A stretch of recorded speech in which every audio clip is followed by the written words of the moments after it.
Hey guys, welcome back to my colourful country life. So ARRTX have very kindly sent me their 48 set of soft pastels, and today I thought we could take a closer look at the product, and I also want to show you some quick and easy background ideas that you can use your soft pastels for in your colouring pages. Now there are plenty of other uses for pastels, but backgrounds are what I use mine for, so I thought we'd take a look at that today. Now it comes in this very sturdy cardboard box.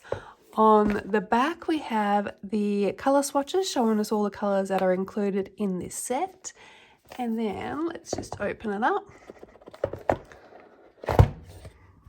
Okay, our lid has this hard foam cushion for some extra protection. Then the first thing we have is this sheet of vellum which shows all the colour swatches again. I'll lift that up for you to see.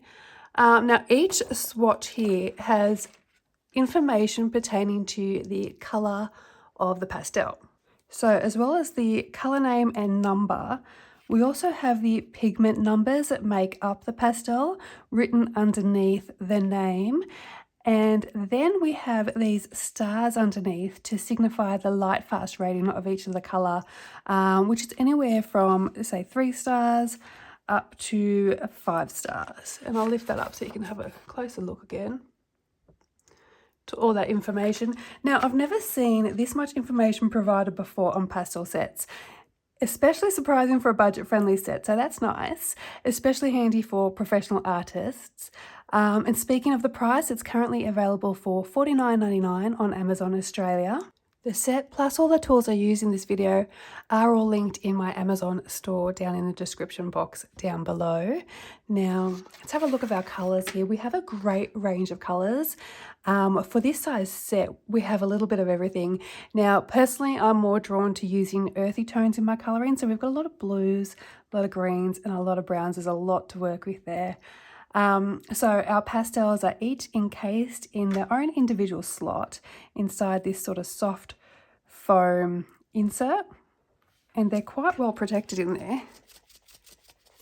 Now they also have the colour number and ARRTX written straight onto the pastel. I'm assuming this was instead of individually wrapping them. Now, as you use them, the number will wear away, but you do have the colour swatches on the vellum if you need the names and numbers. I don't tend to swatch out my pastels. As I need a colour, I'll either rub it onto some scrap paper or I sort of rub my finger over the top to see if it's a similar shade to what I'm looking for. Now size-wise, they're about 3.5 centimetres long, about 1.5 centimetres wide, and they actually pop out really easy. Now they are advertised as being less dusty than other chalk pastels because their pigments have been more finely ground. So I know I just said I don't swatch, but let's do a quick little swatch of all the colours first, just to see how dusty or not dusty they actually are, if they're creamy to work with, and what the colours actually look like on paper before we get into the background ideas. So let me just move this to the side. So I'm just going to use some plain old copy paper here for the swatching. I've just got a notebook underneath. As usual, I'm going to go from right to left so I don't smudge the colour everywhere. The fun of being left-handed. I'm just going to swatch them in the same order as the box. I'm not going to write the names down, just to have a look at the colours. Now I also have some paper towel and some baby wipes next to me, as the pastels can get a little bit messy. So I'll just get that ready. Okay, I'm just going to do little squiggles just so we can see the colour. Okay, look at that. Very pigmented. Very creamy too.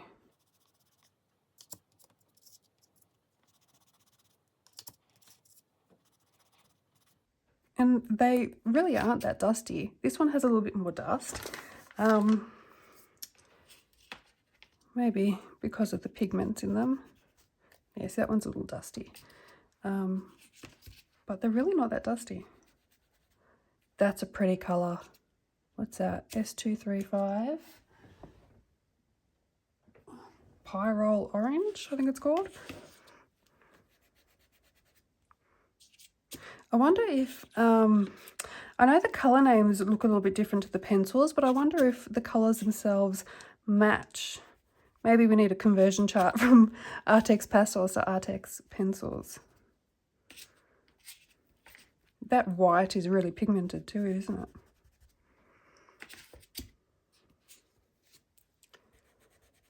That's a nice colour.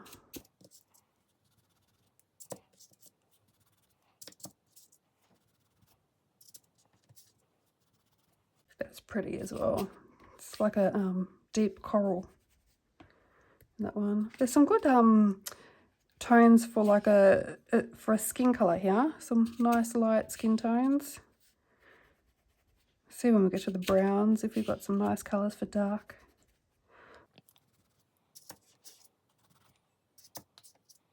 That one was a little scratchy. Let me try that one again. So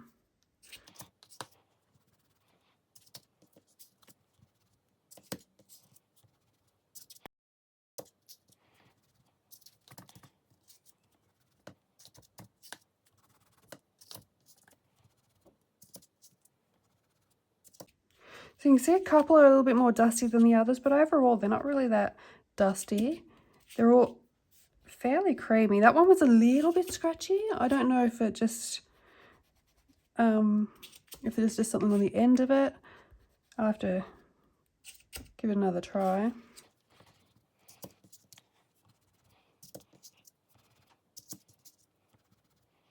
It's a nice reddish brown.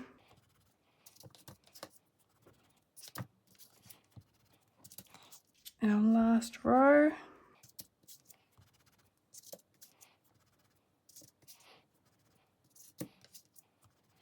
Beautiful. So there, all of our colours. Clean my hand off. Actually, I've been dying to do this. Let me just smudge a couple. This one was a little bit dustier, but look at that. Look how pigmented that is. You can get some really good depth of colour here. Okay, so that's our colour range. Like I said, they're all really creamy to use. This one I found a little scratchy, that blue, so I'm going to have to keep trying that one and see if it was just me, if it's just something on the end of it. I did try both ends of it. Otherwise, they're all super creamy, and a couple of them were a bit dusty, but if you look at these ones, like, there's no dust at all. So now, before we start the backgrounds, let's first go through some tools. So there are so many different tools that you can use, and I'm just going to show you some of my preferences and their different uses. We may not use them all today though. So first off is my Caran d'Ache palette. If you don't have a paint palette, and any brand paint palette will work, you can use a plate even from the kitchen.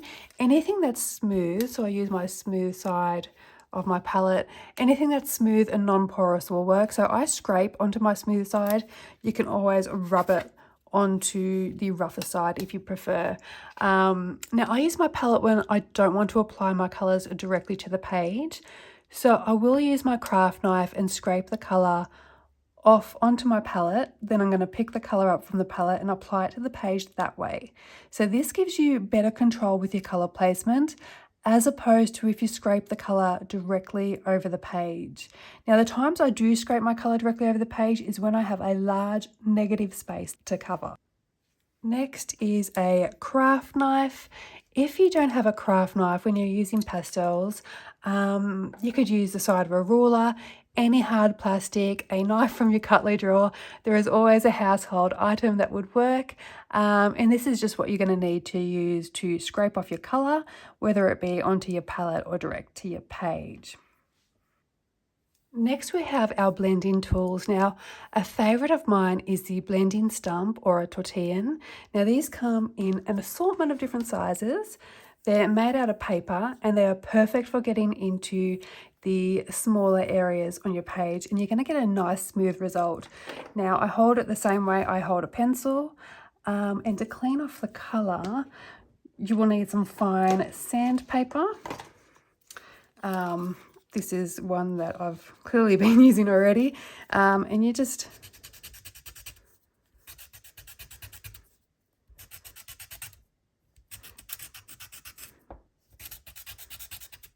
scrape it off. Now, my sandpaper is dirty, but that will come up nice and clean with a clean piece of sandpaper. When I'm using multiple colours on my page, I do tend to use multiple blending stumps. So I'll use one for each colour, and then I clean them all off with the sandpaper at the end, just to save me time while I'm filming, but one stump will do the job just fine. So sometimes if I'm doing, say, a gradient of blues, I will work from the lightest to the darkest shade, and I won't bother cleaning it off until the end. Now, blending stumps work best when picking up the colour from a palette, but you can also use them to pick up the colour direct from the pastel. Now, blending stumps are also useful at the end of your colouring page. So if you have any pastel that hasn't blended as well as you'd like, you can go over it with a blending stump to smooth out any lines or harsh edges. So say you're using a different tool, you've coloured your whole page, but you can see a few little lines that you may have left. Just rub over it with the blending stump to erase any of those lines, or to blend out any of those lines, I should say. If you don't have a blending stump and you need to get into some small areas, try a cotton bud. That'll do the job too. Now, another useful household tool is the makeup pad. Now, this is helpful to colour large areas while still giving you control of the colours. So you can use a makeup pad by picking up from the palette or picking up directly from the page. Just fold it, and then you will rub the colour onto your page. And then when you go to use a different colour, fold it in a different way so it's clean, and then rub the next colour in.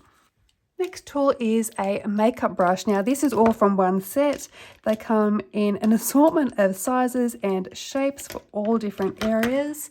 Now, these brushes are actually quite firm. Now, there's some movement to the bristles, but they're not soft. You need them to be firm enough to push the colour into the tooth of the page. And these are also great for large areas. So you can, these big ones, you can do quite a large space with. And then you've got the smaller ones for getting into little areas, but the smaller ones are a bit softer. So you're better off with your blending stump for the smaller areas. Now, they're not going to give you as much control as the makeup pad, but they're really good for creating a soft ambient effect to your page. So you can build up the layers. If you're unsure about how much colour you're going to add to the page, use the makeup brush, because it will be very subtle at first and you can build up the colour. Now, lastly, we have our fixative. You're going to want to be spraying your work with a fixative for sure. Now, I use a workable fixative. So if you do your background first, you can spray and then continue colouring the rest of the page. It won't affect the tooth of your paper. Otherwise, just spray at the end when your page is complete. Now, note, always use in a well-ventilated area and don't spray too close to your work. So this is a workable matte fixative. You can get gloss ones. I always use a matte so it doesn't change the colours at all on the page. And I always do 2 sprays across my page. So I horizontally and then vertically. Just give it a good shake first and spray from about 30 centimetres away across and then down your page, just to make sure that it's all covered. And like I said, make sure it is a workable fixative so you can keep continuing on your page, and also so it's matte so it doesn't affect the colours on your page. Now that we have our tools ready, we can start creating. So I've just printed off these little sheets, these little squares here that we can use for practicing our backgrounds. And I want to start off using some different stencils first. So first I think we will use the cracked wall stencil. I don't think that's actually what it's called. I think it's actually called Decayed Stencil. The stencil number is THS129. It is a Tim Holtz stencil. So with this one, you can use one colour, or you could use multiple colours, blend a few colours together to give it some depth to the cracked effect. You could use this on a mirror to show a broken mirror. You could show it on a wall or like a peeling paint effect, or just a cracked, broken background. Really good for Halloween. So what I'm going to do is I'm going to use a makeup brush for this one. And I'm going to take the pigments straight from the pastel. So I'm going to rub my brush straight on the pastel. So I want to create a dark effect. So I think I'm going to use the dark blue and the soot black as well to add some shadow to make it look a little bit darker. So you could blend more than the two colors. I'm just going to use them two for now. And I'm just going to get my brush and double check my color. 390 dark blue, that's it. Just rub it on like that. And you can, oh, I got some pink on there. Okay, got the color on the brush. Place our little stencil there on the edge and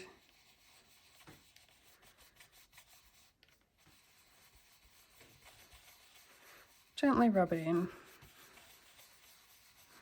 I'm not going to cover the whole square. So the makeup brushes are quite light. You just got to layer them up to get them as dark as you want.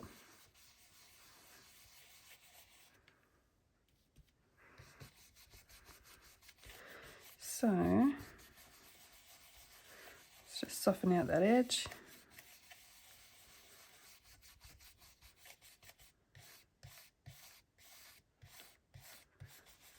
And then what I'm going to do is just add the darker colour in a second. Okay, so that is our, is it dark blue? Yeah. Now our soot black. I'm not even wiping off my brush because I'm going in with a darker colour. You should really wipe off your brush, but yeah, I'm going for simple and easy here. So straight in with our black on our edges. And a little bit over here too. And then just make sure it's blended in nicely. Okay, and I'm going to lift this up. And that is your effect. I think that is very effective. It even sort of looks a little bit 3D with the different colour tones as well. So you could do that for an entire background. You could do it around an object. Like I said, it looked really good as a broken mirror effect as well. Okay, so next stencil, I think we're going to use the brick stencil. So this is a scrap mats stencil and it's ST9023 A4 in size. I'll try and link this one down below for you as well. Let's use this little square down the bottom. All right, now let's pick some colours. I want 3. So when you're colouring the bricks, you might have seen me do it with Distress ink in Rooms of Wonder. So you want at least 3 colours. You want a light tone, a mid and a dark. You're going to use a light as a base, then the mid sort of halfway to 3/4 of each individual brick, and then the dark just to add shading. So I think we're going to go yellow ochre as our light, caramel as our mid, and I think we'll go brown as our darker tone. Let's give it a go. So I'm going to use a makeup pad for this one because it's going to give me a better control of my colour placements, so I can tell where I'm putting the shadows on my bricks. So, and again, I'll just be picking the colour up directly like this. So you can scrape it off onto your palette. I wouldn't scrape it directly onto there. You can scrape it off on the palette and pick it up that way. I'm just picking it up directly off the pastel. If you're picking it up directly off the pastel, make sure it is clean first because as you can see, like the green, it's got a little bit of purple dust on it. The red's got a little bit of blue. So you don't want your colours to mix. So ideally put it on a palette first. This is my lazy way. Okay, so again, we'll just do a corner. So this is our light shade, our base shade. So we're just going to use this. Where's the end of it? We're going to use this all over.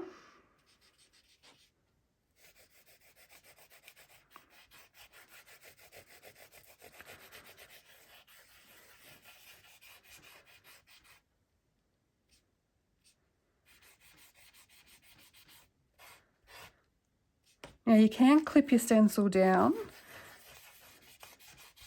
I'm just going to hold it here. And then what I'm going to do to add my next colour, I'm just going to fold this. You could probably keep using it because we are going in with a darker tone, very similar. But I'll fold it and use a clean part instead. So I'm picking up the next colour, which was caramel, I think. And we're just going to little parts of the bricks. And I have picked up a lot. That was highly pigmented, that colour. I've picked up a lot. So let me just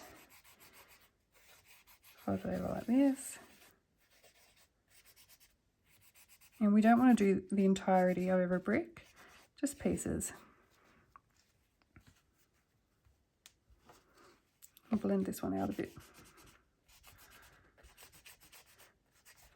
Okay, and we're going to pick up our darkest colour, which I'm going to use a brown. I'm just going to use the same folded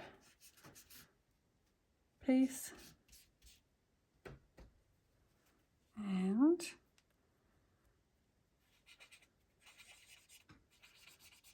just add a little bit of shading to each of the bricks.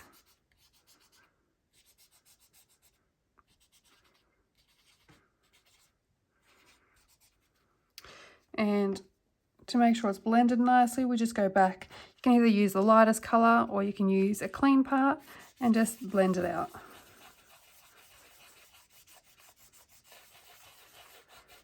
And voila, there are our bricks.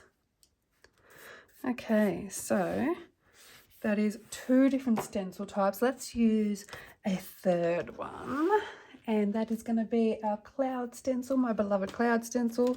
This one's also linked down below. Okay, now the cloud stencil, you can use your makeup pad or you can use your brush. If you're doing one colour only, I would use just one of the brushes to get a nice soft cloud look. If you're doing a multicoloured cloud in the sky, so for example, if you want a rainbow effect with rainbow bouncing off the clouds, you might sort of do one area pink and then the other area yellow, and you'd probably use a makeup pad or even a cotton tip just to control that a little bit better. So for our sky, what colour?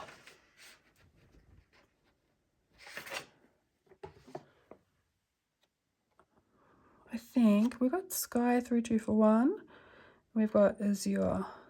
I think, what's this pine green, but it's very much a blue.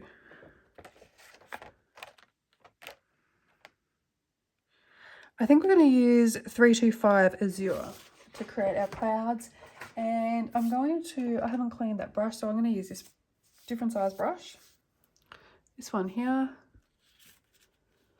And what I'm going to do with this one is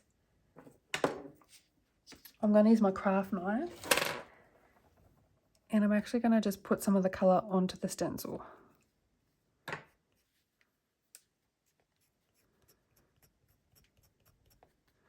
So let's see how we go with that. Now I'm using the makeup brush, so this will give me a lighter effect. Now if I just place it up here and I start here, I do the same thing when I'm using Distress inks. I start on the stencil and I start rubbing in circles as I go up. Okay. And then we can do one, say down here.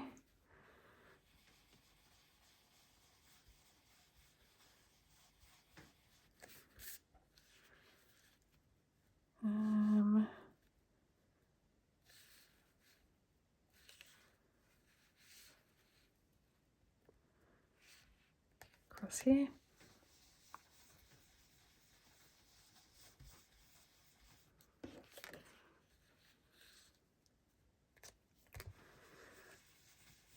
And like I said, you can use more than one colour. It doesn't have to be blue sky.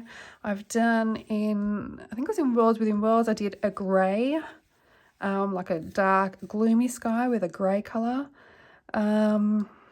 And then, like I said, you can do like a rainbow color. So you could do like a pink one, a yellow one, blue, purple, all the colors of the rainbow basically, and have it look like there's a rainbow peeking out behind the clouds. So that is our cloud effect from our other stencil. Now, next, let's do a full page blend. So I'm going to use 3 colors just to create some depth to the page. Now you can do this with 1 color or more, as many as you'd like. Using multiple colors just allows for different shadow areas. So you've got highlights and shadows. If your object is centered on the page, I'd have the colors sit darkest around the edges of the page in sort of a circular effect, and the lightest near the center where the object is, so the object will pop from the page. Now, if your elements are sitting, say, at the bottom of the page, then I do the gradient from the darkest at the top, going down towards light. Now, I always start using my lightest color first, and then I build up. So pastels are really great for layering. If you do happen to add too much color, they are easily erasable, so you can remove color if you need to. But I find if I start with my lightest color first, then I can see how dark it's getting and I can add more if I need to, rather than adding too much and then having to fix up any errors that I make. So what colors will we use for this one? So I'm going to do a 3 color gradient. I'm going to use this one here, which is a lake blue. I'm going to use lavender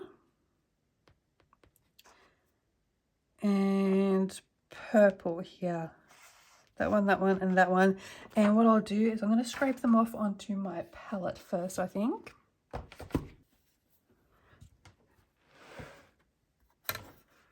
Okay. So this is our lightest color, our lake blue. Just put a little bit on, just put a little bit on there for now. And then was it lavender next?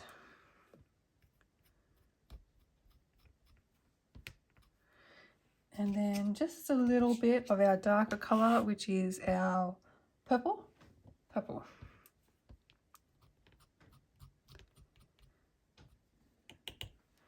Okay, so let me wipe off my fingers. I'm going to get a fresh cotton pad.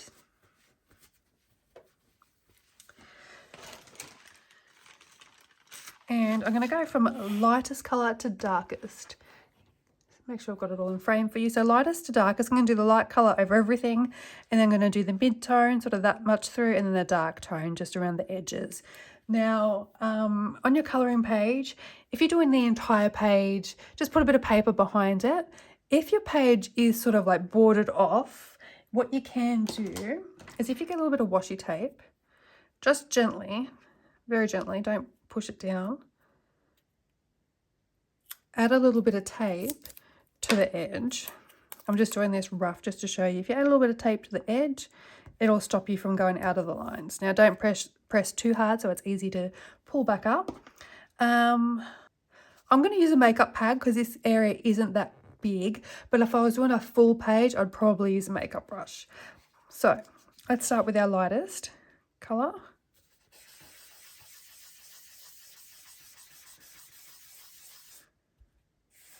I'm going to need more colour than that, aren't I? I might just take it directly from the pastel.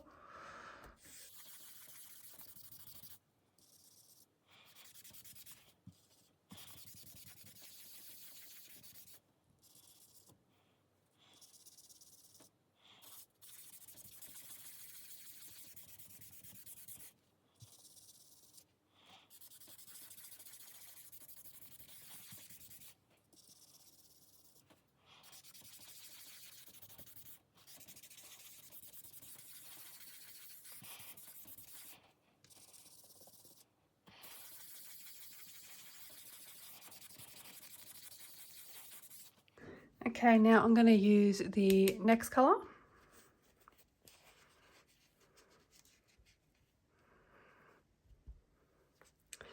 And I'm just going to go through around the edge, bring it out a little bit.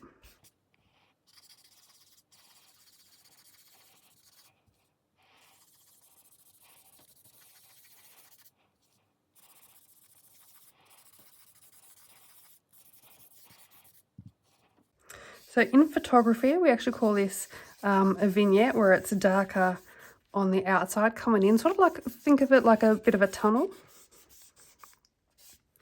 And then let's use, I'm just going to use the same part, our darkest colour, and I want it just on the edge.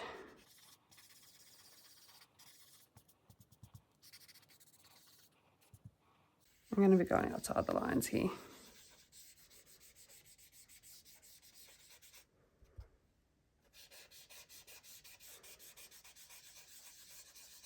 These are really easy to blend. I'm getting really smooth blend with these pastels, are really creamy. Okay, and you can keep going, building up colour or taking away colour. I'm just going to put a bit more of the lightest colour again. I'm just going to scrape some more of it off.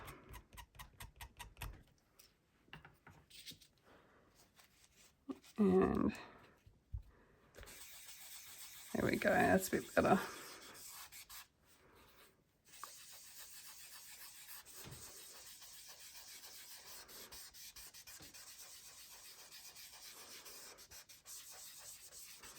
And we're going to leave that highlight area in the centre. Okay, and then if you see if I can peel off this washi tape. Don't know how easy it is since I'm using plain copy paper. It might be easier in your book. Oh, here we go. There you go. And you have a nice clean line. Now, a twist on this full page blend is to turn it into a bokeh effect. So you can do that using a circle stencil. I've only got this circle template here. You can buy actual stencils that have a mix of circles like bubbles. This is the only one I have though. So what you can do is, well, you can do this freehand as well, erase circles on the page. So you can erase overlapping circles as well and add in more colours, either with the existing shades you used or bring in some new tones to make it pop. So an electric eraser is the best to use here. I have the Derwent, but I need to replace my erasers there. So I can't use that right now, so I don't know how well this is going to work. I'll use my Tombow Mono eraser and just show you just a couple of little ones. I'll use some smaller circles because I don't know how well this is going to work either.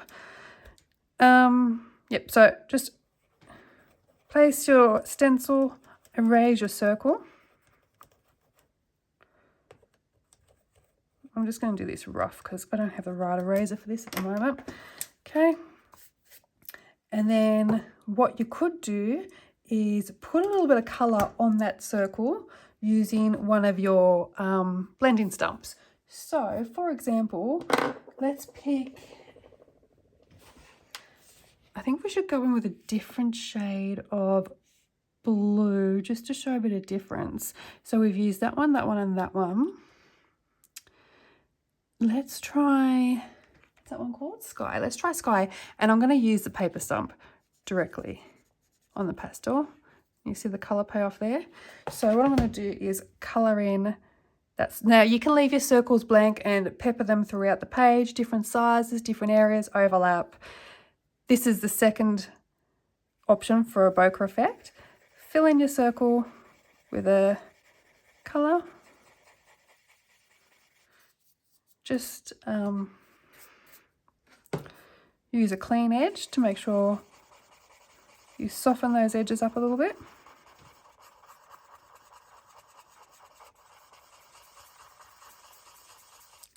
And then you can always erase a circle, different size, overlapping it.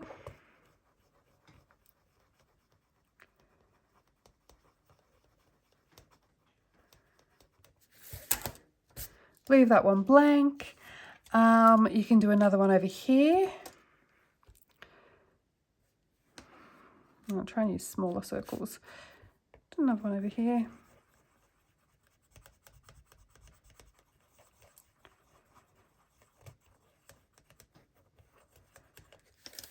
Okay, leave that one blank, but I could do one down here. And and then use another shade of blue, like a lighter shade or a darker shade. Use a couple of different tones.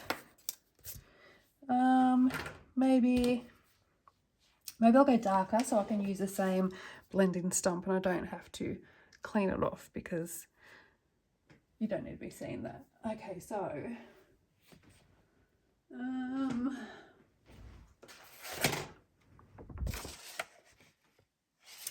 where's our swatches? We just used that one, so I think maybe we might use this one.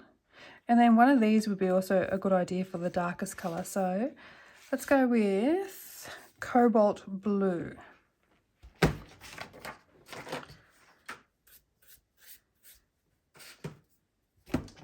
And again, I'm just going to rub this directly on there.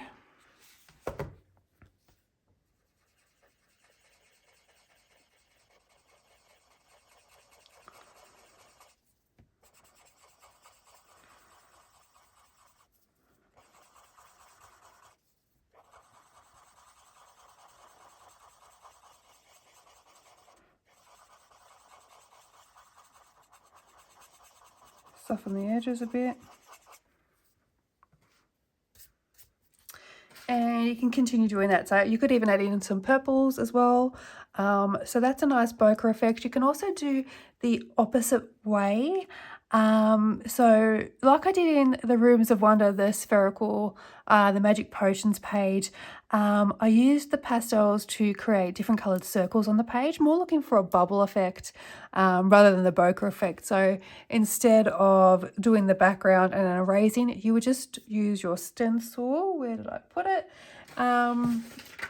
or a freehand, and just colour different colour circles around your background or your page.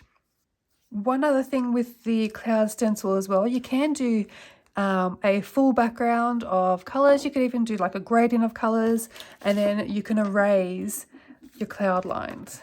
So I'll just show you here. Hopefully this will work.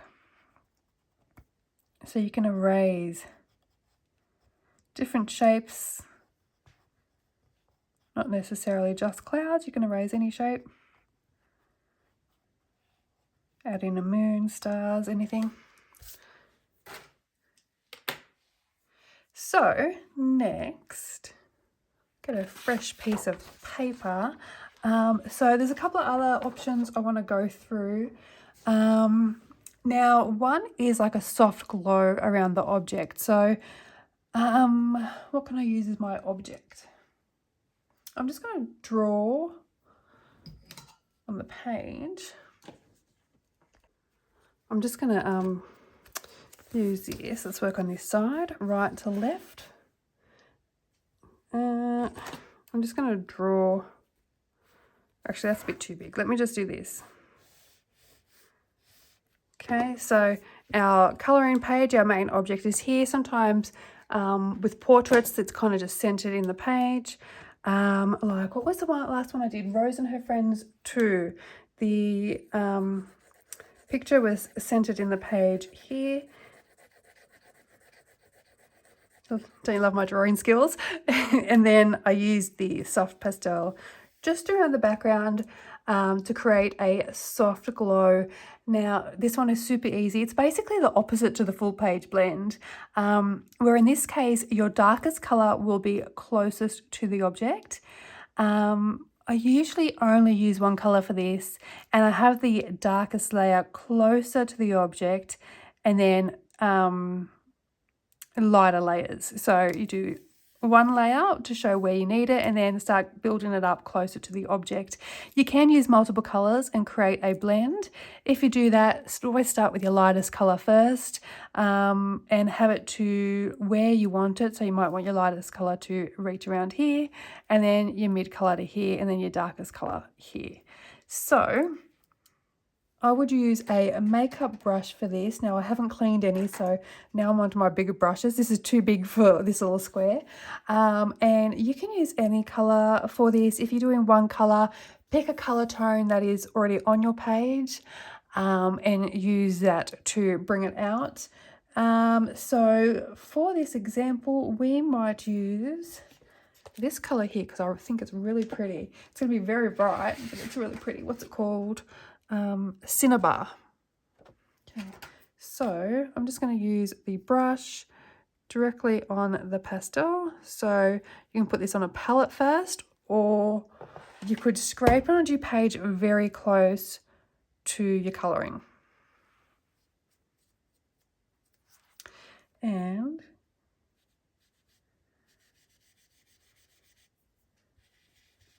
you're just going to keep it the darkest near your object and fade it out. If you need to add more layers, add more layers. It's really quick, this one. Really quick and easy to do. And then just bring it out a little bit. And you do that all the way around your object. It's the pencil is dulling the colour a bit here. But I think well, hopefully you get what I'm trying to explain.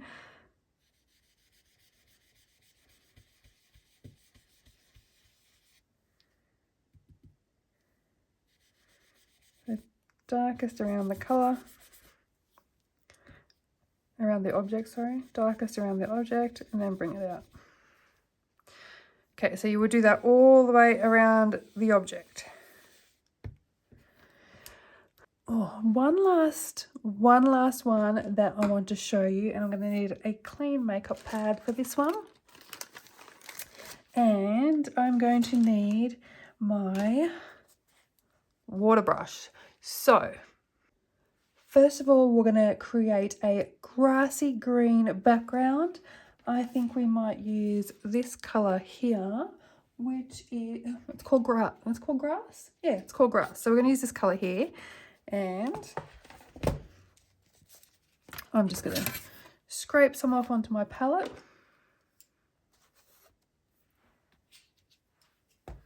Find a clean spot.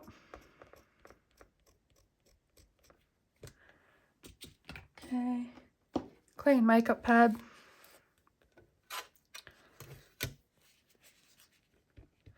And I'm just going to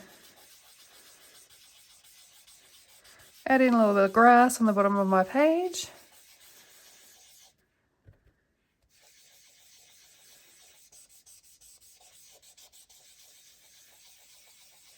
Now you can build up this colour using multiple different shades. Like I said, 3 is a good number, a light, a mid and a dark tone. Actually, let's add another colour in there. So what's this one? Olive. I'm just going to scrape it right on top of that colour. Okay, we're going to add in some olive for a little bit of shading.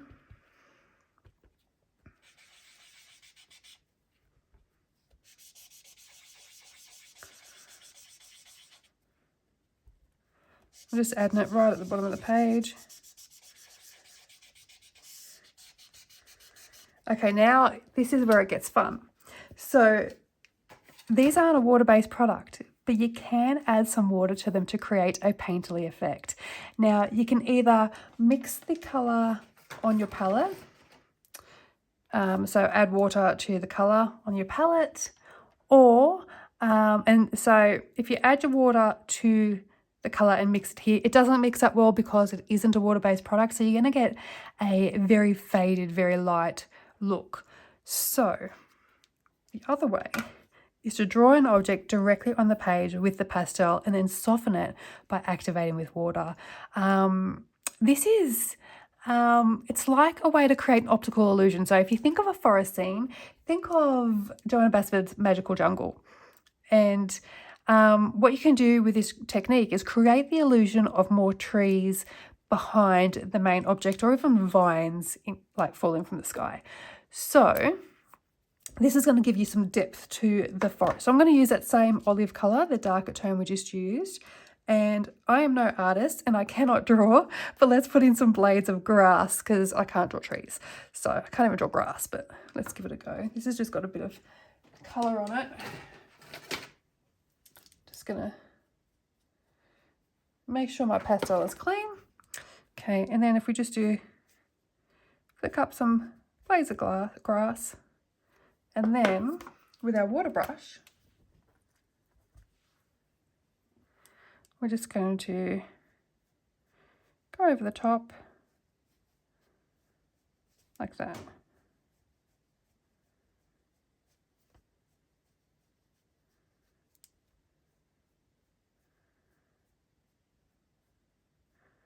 Now hopefully you're a better artist than me and you can make that look a little bit prettier than I can. There is still some colour on my brush, so I can add in some faded areas. Now I'll show you what I mean by adding it directly from the palette. Where did I put the pastel? I didn't put it, oh here we go. I'm losing everything today. Okay, I'll show you. It doesn't mix well because, like I said, it's not a water-based product.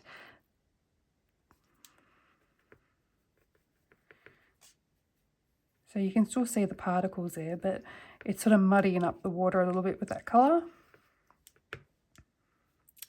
And then if you go straight in like that, see how it's more of a faded look? So as that dries, you can have the illusion of trees in the background. See if I can't draw a tree, but here we go. There's a dead branch. So there's another sneaky technique that you can use with your pastels. So these are a few of my simple and easy background ideas. I hope you found them useful. If you put any of these techniques to use on your pages, please tag me because I would love to see your completed work. And like I said earlier, these pastels are super blendable. They're really creamy. They're a lot less dusty than usual. And you can find links to the product and all the tools used today down in my Amazon store, which is listed in the description box below. Thank you so much for watching. I hope you enjoyed this video and I hope you all have a wonderful day. Bye for now.